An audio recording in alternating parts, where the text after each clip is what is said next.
এই তো সজল ভাই তাকান, এই তো এখানে আজকে আমরা মিয়ানমার, এইটা মিয়ানমার দূতাবাস, আমরা মিয়ানমার দূতাবাসের সামনে সবাই একত্রিত হয়েছি।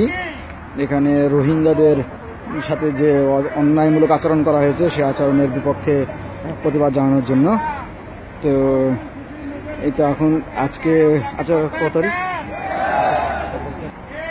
আজকে 27শে নভেম্বর রবিবার। বৃষ্টিকে উপেক্ষা করে শত শত মুসলিম ভাইরা আসছে, বিভিন্ন দেশ থেকে আসছে, তার ভিতরে বাঙালিদের এখানে পদচারণা সবচেয়ে বেশি।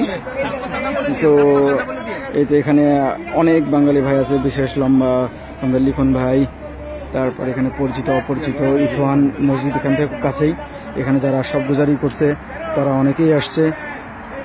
এই পর্যন্তই এখানে অনেকগুলো ব্যানার দেখা যাইতেছে, সেভ রোহিঙ্গা, তারপরে stop killing, stop genocide, stop killing Rohingya Muslim, এরকম টাইপের। তো এই পর্যায়ে এক একজন বক্তব্য দিচ্ছেন এবং আমরা সবাই শুনতেছি। ভালো থাকবেন।